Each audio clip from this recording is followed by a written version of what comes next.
Hello friends, आज हम EVS का नेक्स्ट पार्ट लेकर आए हैं। तो शुरू करते हैं।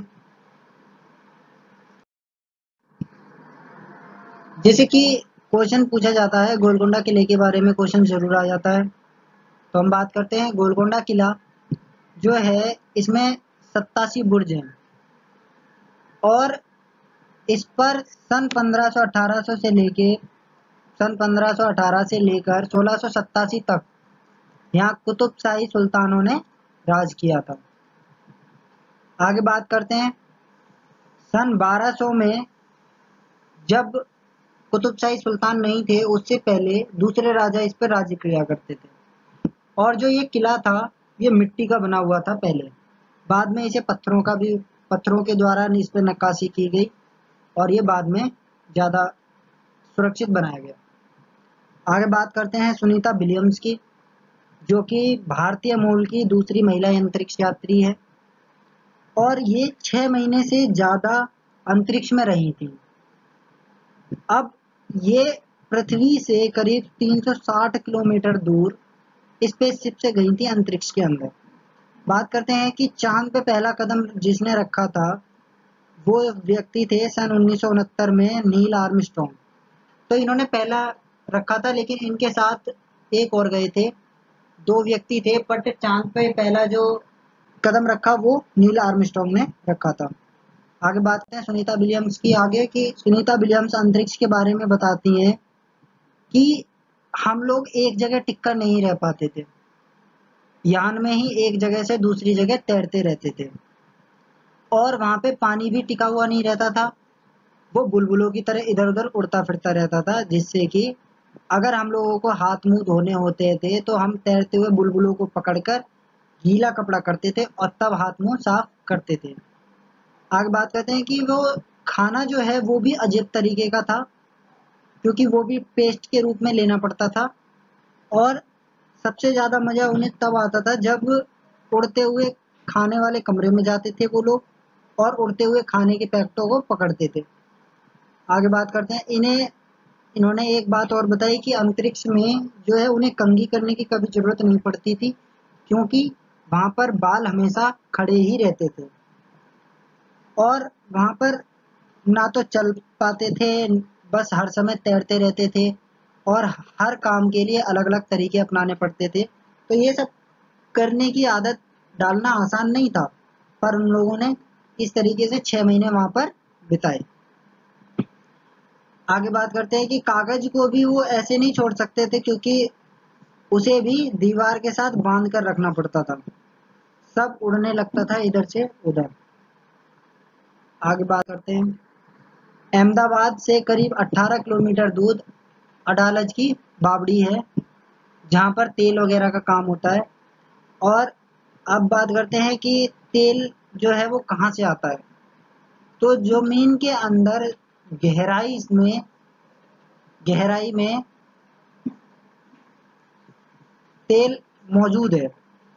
तो ये पता लगाना आसान नहीं है, लेकिन वैज्ञानिक जो है कुछ खास तरीके और मशीनों के द्वारा ये समझ जाते हैं और फिर उस गहराई तक पाइप डालकर और मशीनें लगाकर तेल ऊपर खींच लेते हैं।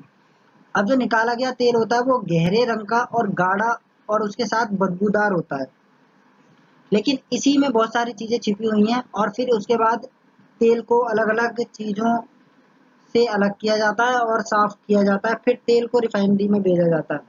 जब तेल रिफाइनरी में जाता है तो उसके बाद वहाँ से kerosene, diesel, petrol, engine oil और हवाई जहाज के लिए ईंधन निकलता है। बात करते हैं कि एलपीजी, मोम, कोलतार और ग्रीस जो है ये भी इसी से मिलते हैं। सब चीज तेल से ही मिलती है। प्लास्टिक और पेंट बनाने के लिए भी तेल का इस्तेमाल होता है। आगे बात करते हैं लोनर। अब ये जो कहानी है ये उस व्यक्ति की है जिसने मुंबई से लेकर और लद्दाख के लेह तक, जो सबसे ऊंचा चोटी टाइप में है या सबसे ठंडा इलाका है, वहां तक सफर किया। तो इसमें लोनर, उसने अपने आप को लोनर बताया। लोनर का अर्थ था कि जो अकेला रहता हो। तो वो उस लोनर को अपना सच्चा साथी बताता था। अब उसमें ये कहा गया कि जो मुंबई है वो भारत की सबसे भीड़भाड़ और शोरगुल वाला शहर है। अब जब किसी एक यात्री को जाना हो तो उसे क्या क्या लेके जाना चाहिए, तो अपने साथ टेंट, प्लास्टिक की सीट बिछाने के लिए, स्लीपिंग बैग और ज़रूरत का जो सामान उसे आवश्यक लगता हो वो अपने साथ ले जाना चाहिए। आगे बात करते हैं कि मुंबई से जब दिल्ली आना हो तो 3 राज्य पार करने पड़ते हैं और उनके छोटे बड़े शहर, उसमें आपका महाराष्ट्र, गुजरात और राजस्थान आते हैं। इन्हीं के ये 3 राज्य हैं, महाराष्ट्र, गुजरात और राजस्थान, जहाँ से होकर गुजरना पड़ता है और इनके छोटे बड़े शहरों से होकर आना पड़ता है। आगे बात करते हैं कि मुंबई से लेकर और दिल्ली तक इसमें करीब 1400 किलोमीटर की दूरी है। तो मुंबई से अगर दिल्ली तक की दूरी पूछी जाए तो वो करीब 1400 किलोमीटर होगी। आगे बात करते हैं मनाली की। तो जो मनाली है वो आपका हिमाचल प्रदेश में है और जम्मू कश्मीर के जो रास्ते हैं वो पहाड़ होने के कारण, क्योंकि जम्मू कश्मीर में अधिक से अधिक पहाड़ है, तो जिसकी वजह से वहाँ के जो रास्ते हैं वो सबसे ज़्यादा मुश्किल हैं और उस पर बाइक चलाना भी आसान नहीं है। आगे बात करते हैं कि लद्दाख में अगर लेह तक जाना है आपको तो जम्मू कश्मीर के बीच में से होकर ही जाना पड़ेगा। अब ठंडे इलाकों के लिए अगर किसी को टेंट बनाना हो तो वो किस चीज़ का इस्तेमाल करेगा? नायलॉन का। तो नायलॉन का वो टेंट उपयोग करेगा। आगे बात करते हैं कि लद्दाख को हम ठंडा रेगिस्तान भी कहते हैं क्योंकि वहाँ पर बारिश बहुत ही कम होती है और जो पर सालों भर वहाँ बर्फ ही जमी रहती है, इसलिए वहाँ पर उसे ठंडा रेगिस्तान कहते हैं। लद्दाख में दूर दूर तक सिर्फ बर्फ से ढके पहाड़ मिलेंगे और सूखा ठंडा मैदान होगा वहाँ पर अधिक से अधिक। आगे बात करते हैं कि लद्दाख में जो लोग रहते हैं वो स्वागत जब करते हैं तो वो स्वागत है नहीं कहते, वो कहते हैं जूले जूले। तो ये उनकी भाषा का एक शब्द है, जूले जूले, जिसका अर्थ होता है स्वागत करना। आगे बात करते हैं लेह में जो घर होते हैं वो 2 मंजिला होते हैं। इसमें वो ऊपर की मंजिल में अपना परिवार के साथ रहते हैं और नीचे की मंजिल पे जानवर और ज़रूरत का सामान रखते हैं, जिससे कि और जो दूसरी मंजिल है उस पर जाने के लिए एक लकड़ी की सीढ़ी का उपयोग करते हैं। और सर्दी के दिनों में जो इनका परिवार है वो नीचे की मंजिल पर भी रहना, जानवरों के पास ही रहता है, जिससे कि सर्दी कम से कम लगे। नीचे की मंजिल में कोई भी खिड़की नहीं होती है क्योंकि वहाँ पर जानवरों को और वगैरह को रखने के लिए और सर्दी से बचाने के लिए वो बनाई गई है, इसलिए वहाँ पर कोई भी खिड़की यूज नहीं करते हैं। आगे बात करते हैं कि छत को मजबूत बनाने के लिए पेड़ों के वो मोटे तने का इस्तेमाल करते हैं और छतें वहाँ पे समतल होती हैं। और वहाँ छतों पे जो लद्दाख में ज़्यादातर जो चीज़ें पाई जाती हैं वो है लाल मिर्च, सीताफल और मक्का। ये भी वहाँ पाए जाते हैं और सर्दियों में इस्तेमाल करने के लिए इन्हें गर्मी में ही सुखा लिया जाता है। और वहाँ पर ज़्यादातर जो फल और सब्जियाँ हैं वो गर्मियों में ही सुखा ली जाती है क्योंकि सर्दियों में रास्ते मुश्किल हो जाते हैं और सामान मिलना मुश्किल हो जाता है। अगर बात करें लद्दाख के लेह से अगर आप आगे जाओगे तो करीब 5000 मीटर की ऊंचाई पर एक जगह है जिसका नाम है चांगथांग। और ये जो इलाका है चांगथांग, ये एक मैदानी इलाका है लेकिन बिल्कुल सुनसान और पथरीला है। और जब आप 5000 मीटर की ऊंचाई पर होगे तो वहाँ पर ऑक्सीजन की कमी हो जाती है क्योंकि धरती से जितना आप ऊपर जाओगे वहाँ पर ऑक्सीजन की कमी होती है, जिसकी वजह से सांस लेने में प्रॉब्लम होती है। और इतनी ऊंचाई पर सांस लेने में प्रॉब्लम होने के कारण सिर दर्द और कमजोरी भी महसूस होने लगती है। और उस इलाके में कोई भी पेट्रोल पंप और मैकेनिक भी नहीं है वहाँ पर। आगे बात करते हैं चांगपा जाति की। तो चांगपा जाति जो है ये उन्हीं इलाकों में पाई जाती है जहाँ अधिक से अधिक ठंड होती है। ये लोग जो हैं वो हमेशा एक जगह नहीं रहते, इन्हें हम घुमंतू लोग कहते हैं। और ये जो लोग हैं ये अपने भेड़ बकरियों के झुंड को पहाड़ों में हरे मैदानों के बीच खोज में घूमते ही रहते हैं। और जो ये जानवर हैं इन्हीं से ये अपने ज़रूरत का सामान प्राप्त कर लेते हैं। और भेड़ बकरियां जो हैं ये इनकी सबसे बड़ी पूंजी हैं। और जिसके पास जितनी अधिक भेड़ बकरियां होंगी उनका उतना ही ऊंचा स्तर होगा, यानी कि वो अपनी जाति में सबसे ऊंचे माने जाते हैं जिसके पास जितनी ज़्यादा भेड़ बकरियां होंगी। तो इस प्रकार के कुछ लोग रहते हैं वहाँ पर, इस प्रकार का उनका पहनावा है।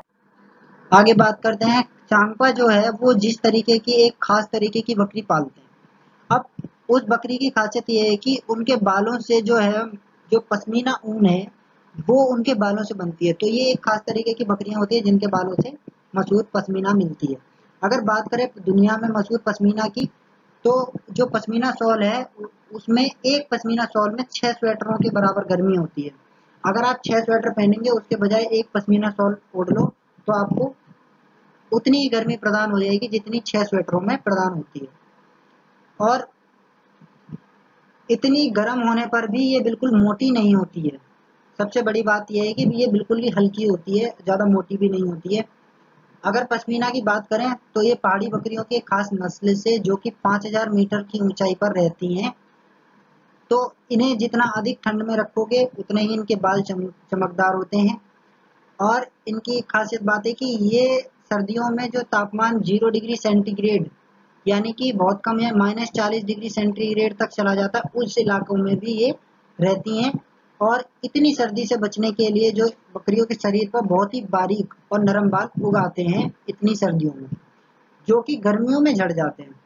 अब ये बाल जो हैं बहुत ही पतले होते हैं और इतने पतले की बकरी के 6 बाल मिलाकर भी हमारे सिर का एक बाल बनाने में प्रॉब्लम होगी। यानी हमारे सिर के एक बाल की मोटाई इतनी होगी जितनी कि उसके बकरी के 6 बाल हो जाएंगे। इसीलिए जो पश्मीना शॉल है वो मशीनों द्वारा नहीं बुनी जा सकती है, क्योंकि ये बहुत पतले और हल्के होते हैं तो ये टूट सकते हैं। तो इनकी बुनाई जो है हाथों से ही करनी पड़ती है और ये खास बुनकर होते हैं। और एक बुनकर कम से कम 250 घंटे बुनाई करता है तब जाके एक साधारण पश्मीना शॉल तैयार होती है। अब इतनी मेहनत है तो जो डिजाइन वाली शॉल है उसे बुनने में कितना टाइम लगता होगा, जबकि एक साधारण शॉल बनाने में 250 घंटे लगते हैं। अब आगे बात करते हैं कि जो ये बकरियां होती हैं इनके बाल ज्यादा और नरम होंगे जितनी ऊंचाई और ठंडी में ये रहेंगी। और ये लोग अपना घर और सामान, जो है चांगपा जाति के लोग अपना घर और सामान घोड़ों और याक पर लाद कर घूमते ही रहते हैं। और जब अगर इन्हें उससे आगे जाना हो तो ये सिर्फ 2.5 घंटे में अपना डेरा समेट लेते हैं। आगे बात करते हैं, चांगपा अपने टेंटों को रेबो कहते हैं, रेबो। और जो भेड़ बकरियों को रखने के लिए जो जगह होती है उसको लेखा कहते हैं, जहाँ ये खुद रहते हैं उसे रेबो कहते हैं। और भेड़ बकरियों को रखने के लिए लेखा कहते हैं जहाँ भेड़ बकरियां रहती हैं। अब बात करते हैं पट्टियां। तो जो ये लोग अपने टेंट वगैरह में पट्टियां यूज करते हैं वो किससे बनाते हैं, याक के बालों से। और यही जो पट्टियां होती हैं इन्हीं को वो जोड़ जोड़ कर चटाई या जो भी बनाना चाहे वो बना सकते हैं। अगर चांगपा की भाषा की बात करें तो उसी भाषा में हम चांगथांग का नाम जानते हैं, जबकि चांगथांग का असली अर्थ ये है कि ऐसी जगह जहाँ बहुत कम लोग रहते हों। चांगथांग में मुश्किल से 5000 लोग के आसपास ही होंगे, वो भी वही लोग होते हैं जो इन भेड़ बकरियों को चराते हैं। और ये घुमंतू लोग होते हैं। अगर हम ऊंचाई की बात करें तो ऊंचाई पर जाने में, जब हम जितना ऊंचाई पे जाएंगे वहीं ऑक्सीजन की मात्रा उतनी ही कम हो जाती है। अगर पहाड़ों पे चढ़ने वालों की बात करें तो वो कई बार अपने साथ ऑक्सीजन सिलेंडर ले जाते हैं जिससे कि उन्हें सांस लेने में दिक्कत ना हो। अगर श्रीनगर की बात करें हम, जब हम श्रीनगर में आएंगे वापस, तो श्रीनगर में जो घर हैं वो पहाड़ पर या फिर कोई पानी पर होगा, मतलब या तो पहाड़ों पे होंगे या फिर पानी में बनाते हैं वो लोग अपने घर। जो कश्मीरी लोग हैं वो अपने खाने खाने के लिए कभी भी रोटी घर पे नहीं बनाते, क्योंकि उनके यहाँ इतनी बेकरी है, इतनी ज़्यादा बेकरी है कि हर गली और हर कूचे में एक बेकरी आराम से मिल जाती है, जिसकी वजह से वो लोग रोटी घर पर नहीं बनाते हैं और इसी दुकान या बेकरी से रोटी खरीदते हैं। अब बात करते हैं हाउस बोट की। तो श्रीनगर में जो बाहर से आए हुए कई टूरिस्ट हैं वो हाउस बोट में रहते हैं। और जो हाउस बोट की लंबाई है वो है करीब 80 फुट और बीच से इसकी चौड़ाई 8 से 9 फुट तक होती है। ये एक हाउस बोट है। हाउस बोट और बड़े घरों की जो अंदर की छतें होती हैं, जो बड़े घर लोग बनाते हैं या फिर जो हाउस बोट बोट के अंदर घर बने हुए हैं, उसमें लकड़ी की सुंदर नक्काशी होती है जिससे कि एक खास डिजाइन बनती है जिसका नाम है खत्म बंद, जो कि जिग्सी पजल जैसा दिखता है। तो जिक्सो पजल होता है उसके जैसा खत्म बंद डिजाइन बनती है और वो जिक्सो पजल की तरह दिखती है। आगे बात करते हैं कि यही जो बोट की तरह बने लकड़ी के डोंगे होते हैं वो पानी पर तैरते रहते हैं। और श्रीनगर की जो डल झील है और झेलम नदी, इसमें कई परिवार इन डोंगों में रहते हैं। अब हाउस बोट को हम डोंगे भी वहाँ पे डोंगे भी बोलते हैं, क्योंकि ये डोंगे की तरह उस पर तैरते ही रहते हैं। अगर मकान की तरह इस डोंगे की बात करें तो इस डोंगे में भी मकान की तरह ही अलग अलग कमरे भी होते हैं। पत्थरों को काटकर एक के ऊपर एक रखकर बनाए गए जो घर हैं वो कश्मीर के गांवों में मिलते हैं, जो कि पत्थर को काट काट कर बनाए जाते हैं। आगे बात करते हैं जो पत्थर के ऊपर, पत्थर जो होते हैं उनके ऊपर मिट्टी की पुताई भी की जाती है और लकड़ी से उसमें चीजें यूज की जाती हैं लकड़ी की। अगर इन घरों की छत की बात करें तो वो ढलवा होती हैं। और यहाँ के जो पुराने घरों की खासियत ये थी कि वो जालीदार खिड़कियां उसमें होती थी, जो कि बाहर की ओर उभरी होती हैं, और उन्हें हम डब कहते हैं। अगर बात करें कि डब की, तो डब में बैठकर लोग बाहर का नज़ारा बढ़िया तरीके से दिखता है, तो लोग वहाँ बैठकर बाहर का नज़ारा देखा करते थे। अगर पुराने घरों की खासियत बताएं तो पत्थर, ईंट और लकड़ी को मिलाकर, इन तीन चीज़ों को मिलाकर वो घर बनता था। घरों के दरवाजों की बात करें और खिड़कियों की, तो उस पर डिजाइनर मेहराब बने होते थे, जिससे कि वो देखने में और भी सुंदर लगते थे।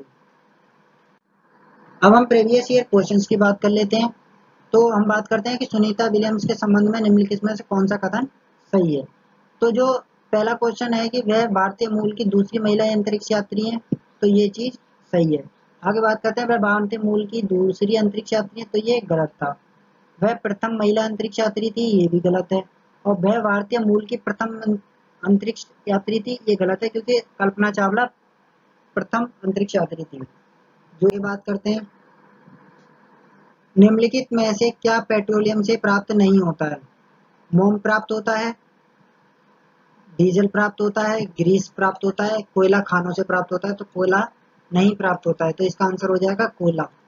कोयला प्राप्त नहीं होता है, हमें इसमें नहीं पे बात करनी थी।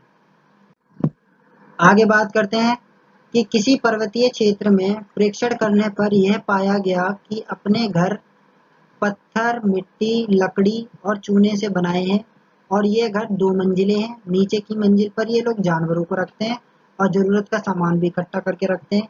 वह स्वयं पहली मंजिल पर रहते हैं और सभी घरों की छतें समतल होती हैं। इन्हें पेड़ों के मोटे तनों से बनाया गया है। यह पर्वतीय क्षेत्र किस प्रदेश का भाग है। ये दरअसल पहले तो जम्मू और कश्मीर का भाग था, लेकिन अब जम्मू कश्मीर को एक केंद्र शासित प्रदेश घोषित कर दिया गया है और लद्दाख को भी घोषित कर दिया गया। तो जो लद्दाख है उसका आएगा, परंतु इस ऑप्शंस के तहत अगर हम जाएं तो जम्मू और कश्मीर इसका आंसर होगा। तो आज के लिए इतना ही, धन्यवाद।